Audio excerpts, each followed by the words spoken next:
I think if you may be talking about this question in the Nandi sir की book में कि trunk is there and उसके अंदर कितनी allege रहेगी, तो उन क्वेश्चंस को भी देख लीजिए। अगर किसी को प्रॉब्लम आती है, क्वेश्चन अगर नहीं समझ आ रहा है, ये नहीं हो रहा, प्लीज लेट मी नो। ठीक है सर एक डाउट था सर। अच्छा बोलो सर एक क्वेश्चन है, क्वेश्चन में सर आपको भेज दूं या यहीं से बोल दूं?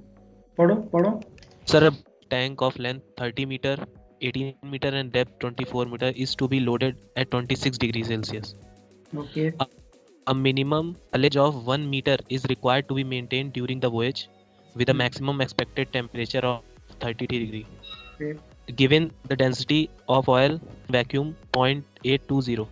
सर इसमें दो पार्ट है। पहला पार्ट है the mass of the oil that can be loaded and ullage at loading port.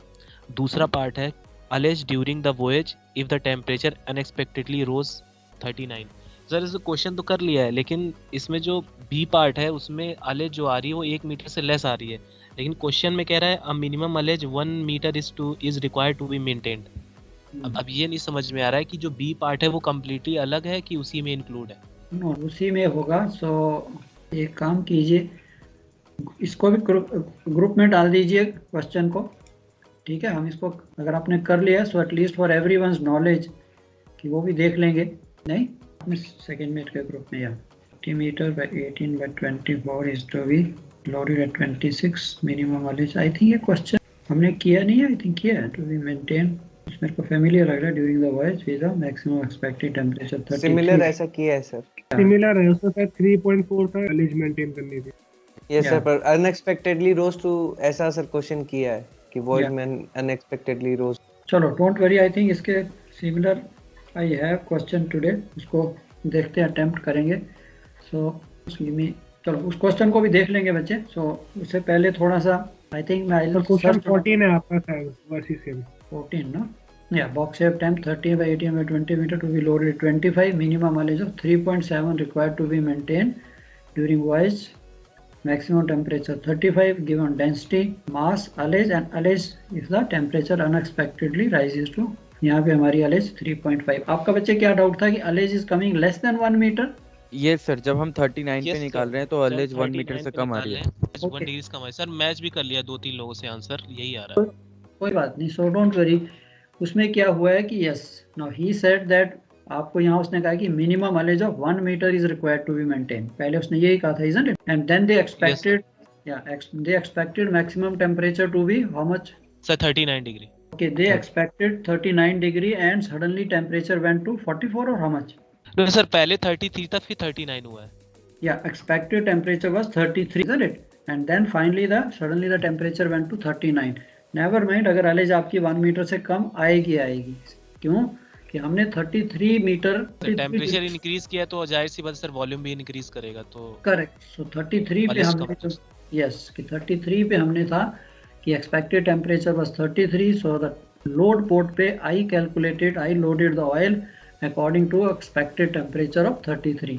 कि वॉइस का हमें था कि 33 जाएगा, उसके अकॉर्डिंग हमने लोड किया।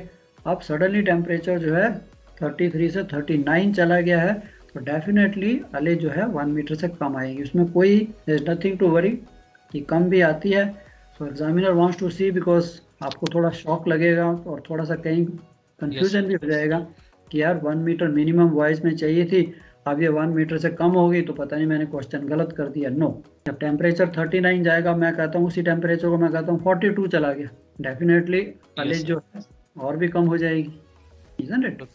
तो सर हम एक सर नोट लिख देंगे क्या जान अलेज के बाद कि अगर टेम्परेचर इंक्रीज कर रहा है तो वॉल्यूम इंक्रीज करेगा तो अलेज लेस हो जाएगी, तो it's not possible to maintain 1 metre. You can write that कि yes, आप सिर्फ ये लिख सकते हो, since the temperature has unexpectedly rose to 39 degree, so the allege has come to so and so meter, 0.9 और 0.8 जितनी भी आपकी allege आती है, बस that is enough। Yes sir, okay sir।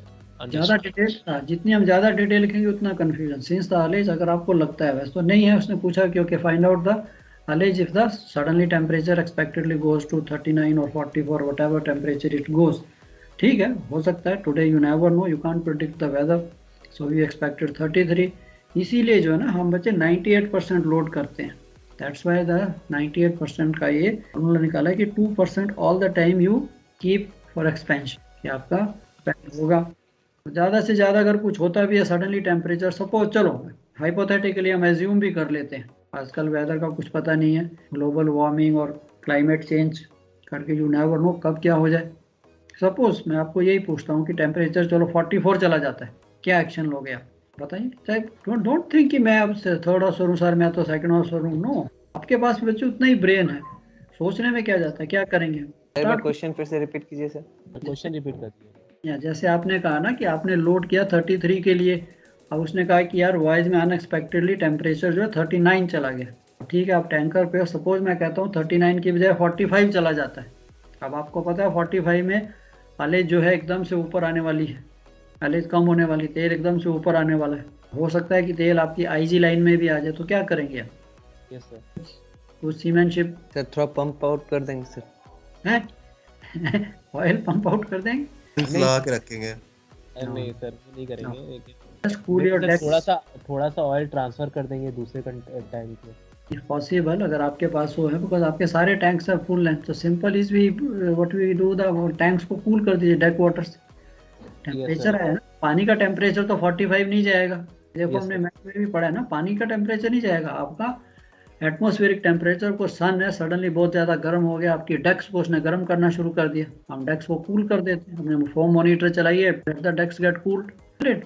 So sea water temperature कितना होगा, सी वाटर तो वही रहेगा 30-32, सी वाटर टेम्परेचर तो ऊपर नहीं जाता, राइट। सो ये चीज़ें आपकी एक, जैसे कहते हैं ना कई बार द एग्जामिनर और एनीबडी ही वांट्स टू सी कि यार आप अफसर, मैंने बताया ना सिर्फ स्ट्राइप लगाने से तो ना अफसर बन जाते, एकदम इमीडिएटली हाउ वी रिएक्ट कि यार चलो ये हो रहा है, चलो ये करते हैं, ये हो रहा है, ये करते हैं, ओके। सो ऐसी चीज़ें भी आपने माइंड में रखनी है, बट चलो ये तो एक हाइपोथेटिकल मैंने आपको सिचुएशन बताई कि चलो ऐसा होता है, but even then we have a space, but it is possible some time. आपने एक ठीक कहा कि अगर आपके किसी दूसरा टैंक में अलेज कम है, सेम ग्रेड क्रूड ऑयल है, एक ही टाइप का ऑयल है, तो हम उसको इक्वलाइज कर सकते हैं, दूसरे टैंक में थोड़ा सा ट्रांसफ़र कर सकते हैं।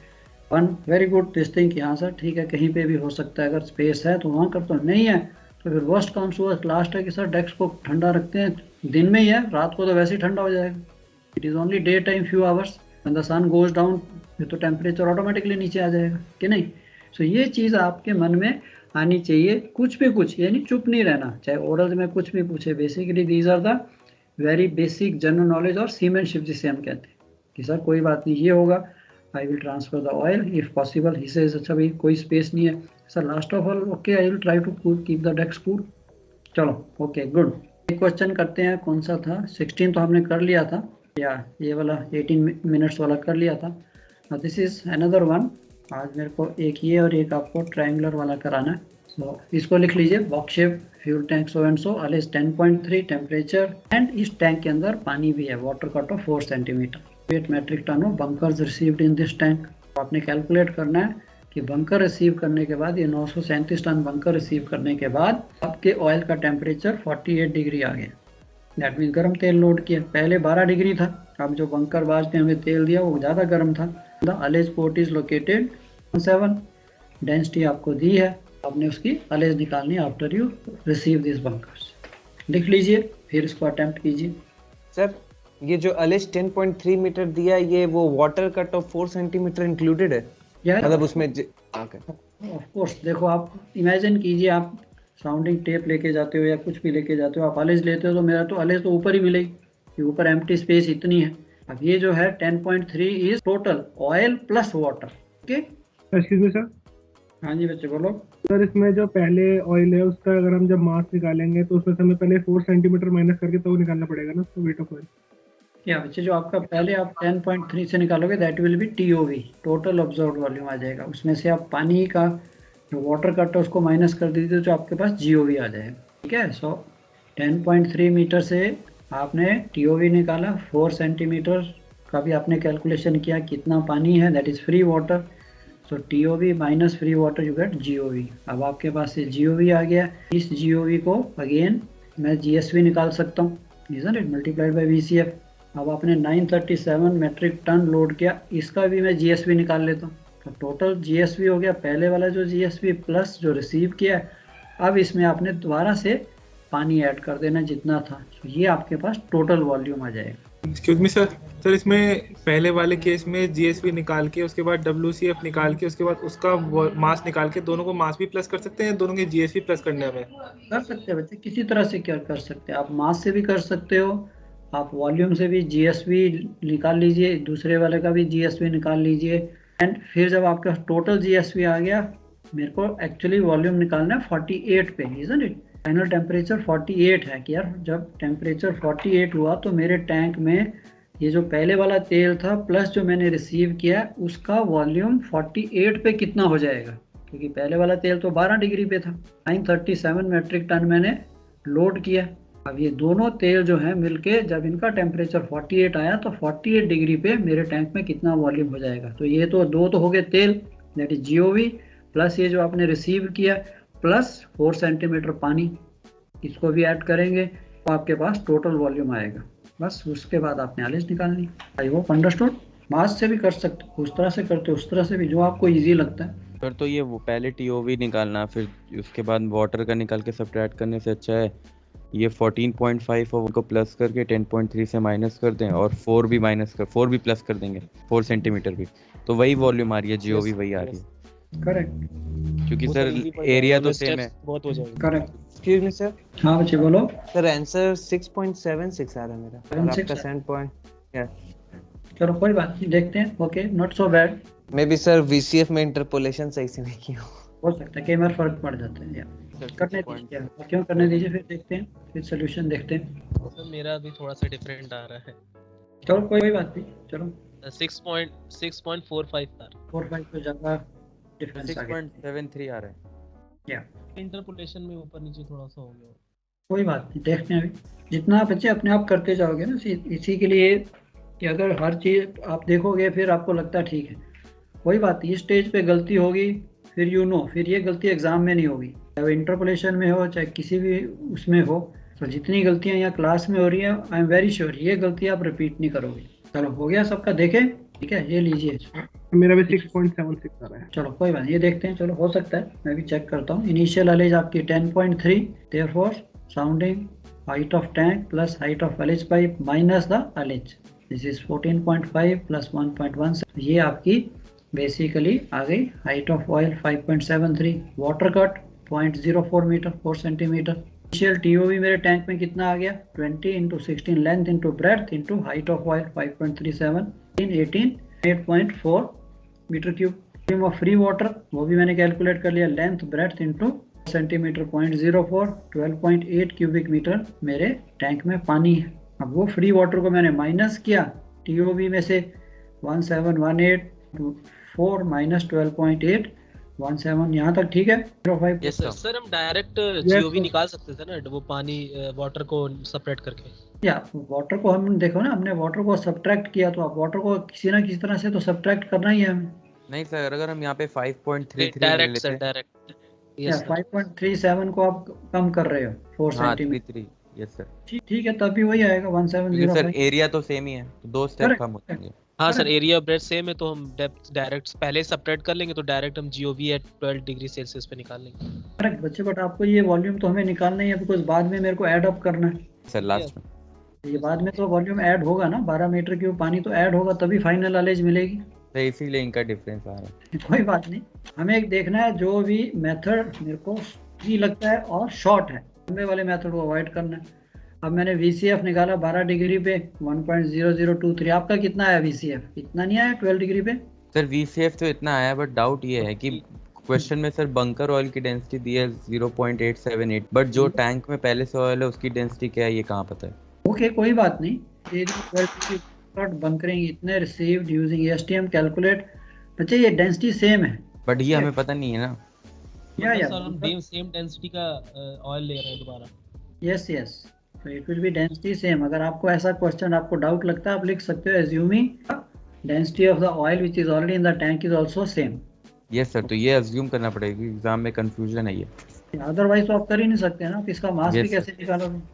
यस सर, तीनों पे डेंसिटी तो मेरे को लेनी पड़ेगी। सो नेचुरली इसीलिए उसने दे दिया है कि अगर ये डेंसिटी अगर आपको आपके माइंड में जो ठीक आ रहा है डाउट, तो आप लिख सकते हैं कि assuming it's the same density. आपके पास ये आ गया, मैंने जीओवी निकाल लिया, जीओवी को VCF से मल्टीप्लाई किया, मेरे पास GSV आ गया 9। अब मैंने बंकर लिया 937.5, इसका भी जीएसपी निकाल लेता हूँ। वेट डिवाइड बाय डब्ल्यूसी, ये आ गया 1068.833। This is again volume at 15 degree. GSV, पहला जीएसपी मेरे पास था 9, जीएसपी मेरे पास हो गया this plus this is equal to 2356। ठीक है, तो ये मेरे पास अब टोटल सिर्फ ऑयल का जीएसपी है। अब पानी है मेरे पास, पानी भी है 12.8 या 12 जितना भी था।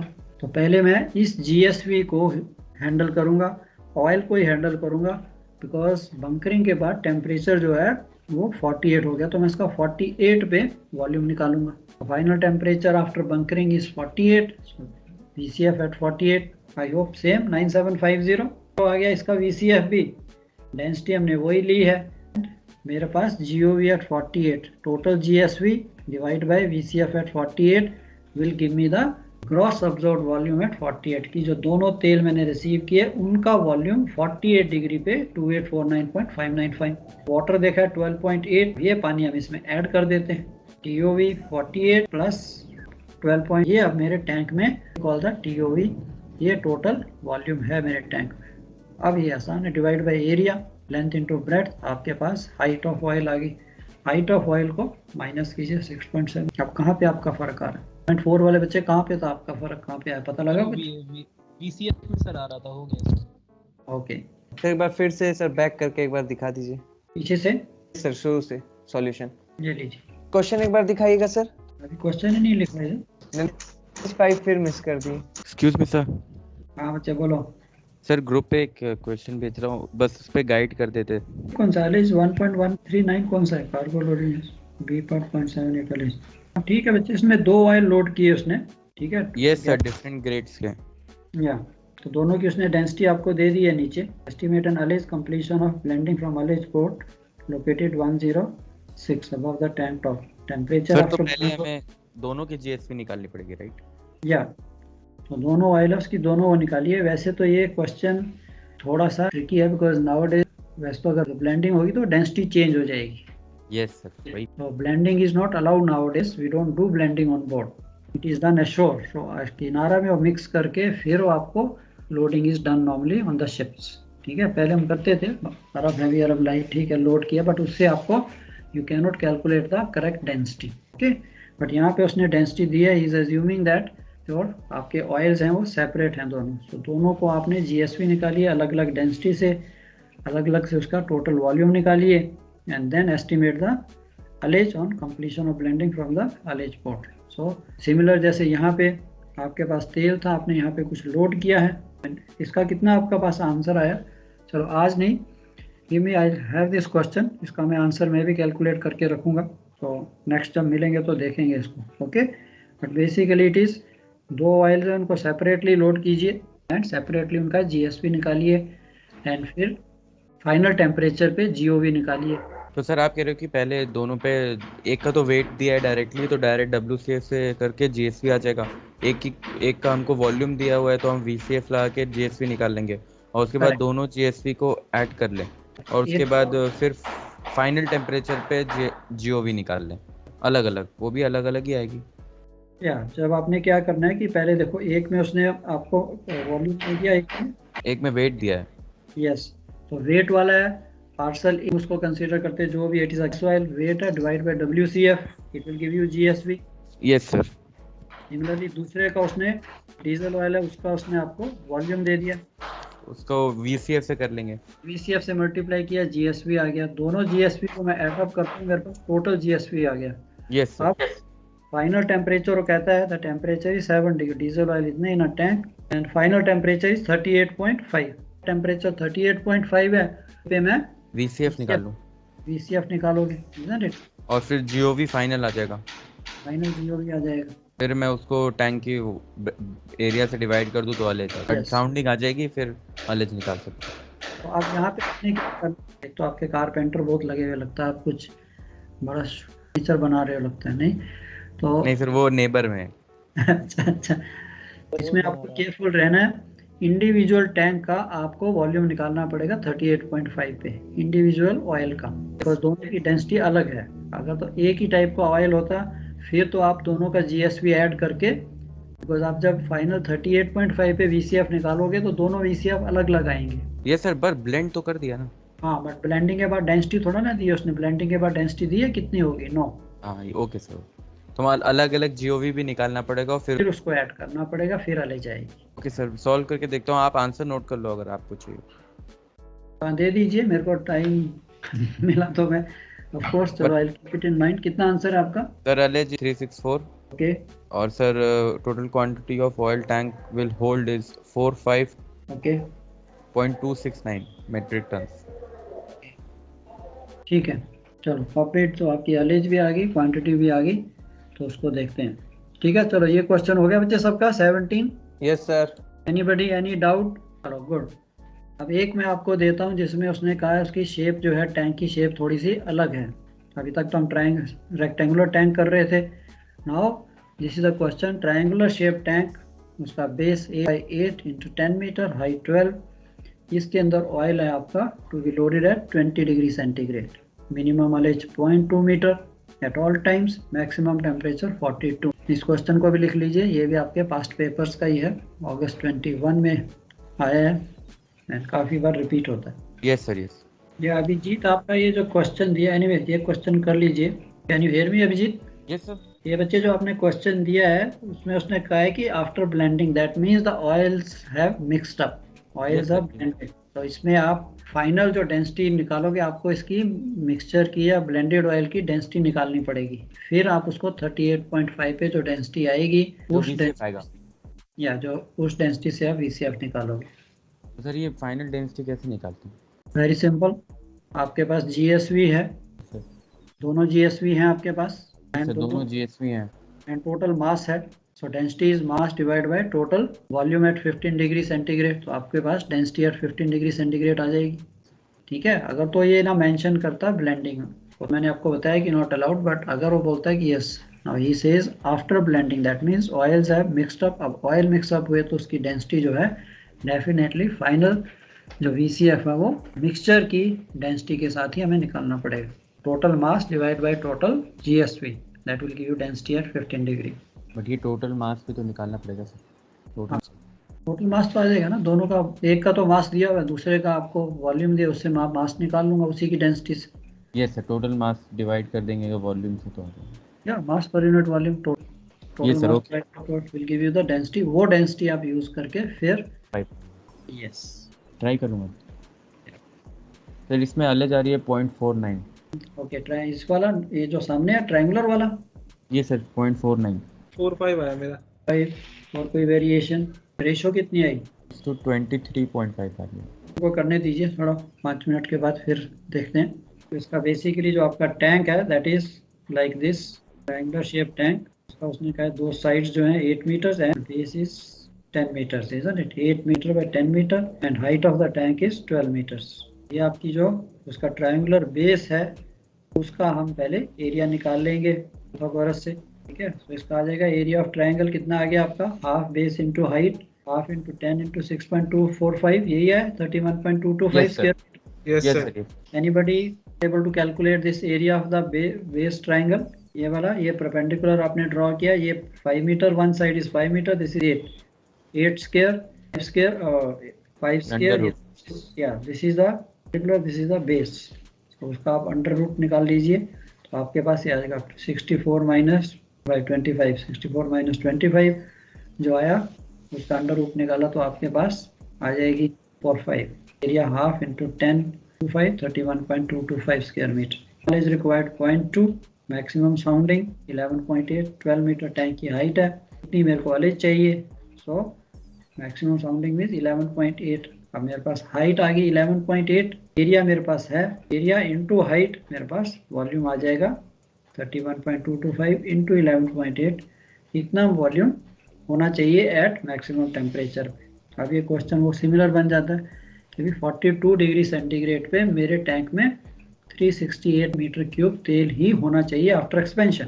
अब मैंने इसको लोड करना है 20 डिग्री पे, मैं GOV आपके पास आ गया 42, VCF आपने GSV को आपने 20 डिग्री पे कन्वर्ट करना है। Very simple, GSV divide by VCF at 20 degree, GSV divided by VCF at 20 degree will give you GOV at 20 degree.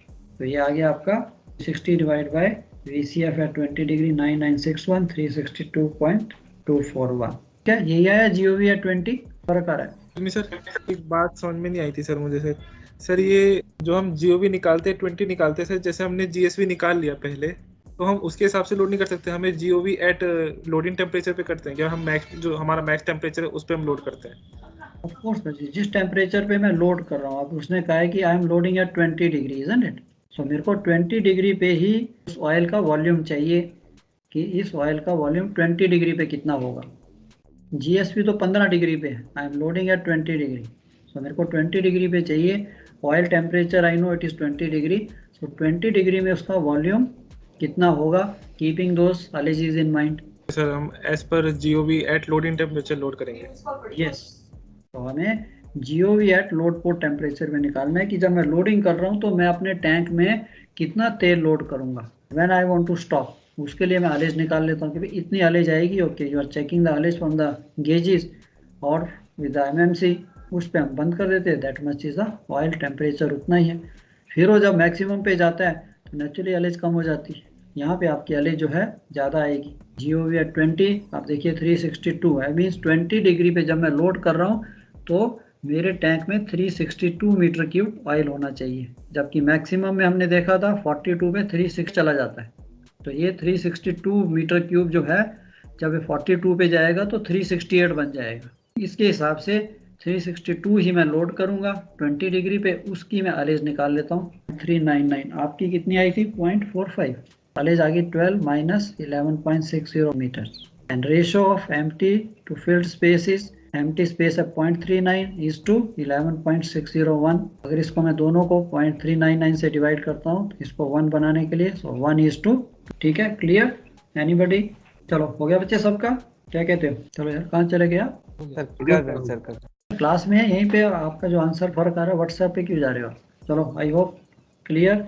इसका एरिया कैसे निकालना है, कितनी हाइट है, उसका वॉल्यूम कैसे निकालना है, और लोड पोर्ट पे उसकी एवरेज कैसे निकालनी है, रेशियो आपने कैसे निकालनी है। ठीक, आज के लिए इतना ही। वी विल टुमारो तो क्लास नहीं है, फ्राइडे को है। फ्राइडे बच्चे एक छोटे छोटे 2 टॉपिक्स आपके बाकी हैं, बैठ के उसको ख़त्म करके then I will come to the tanker theory from next week. ठीक है, आपका almost month is left for cargo paper. नेक्स्ट 10 तारीख को है आपका कार्गो पेपर, शेड्यूल पढ़ लिया? यस सर, लास्ट पेपर है कल 10 तारीख को, 10 को ही है, नेक्स्ट मंथ की 10 को ही है कार्गो। बहुत टाइम है, सो अब आप सीरियस स्टडी पढ़ लीजिए, थ्योरी न्यूमेरिकल्स कंप्लीट, देखते हैं कितने पीरियड्स मिलते हैं। सो एटलीस्ट 2-3 पीरियड्स भी मिल गए, we can complete the theory of tanker, chemical and gas. फिर टाइम मिलेगा तो थोड़ा एक रिवीजन दे देंगे। ओके, चलो आई होप टैंकर्स में किसी को भी कुछ डाउट तो नहीं है, होगा प्लीज़ लिख के रखिए व्हेन वी मीट। ये डाउट है, ये चीज़ समझ नहीं आई, बाकी आई थिंक ठीक है, आपकी स्पीड भी ठीक है, so you are doing well.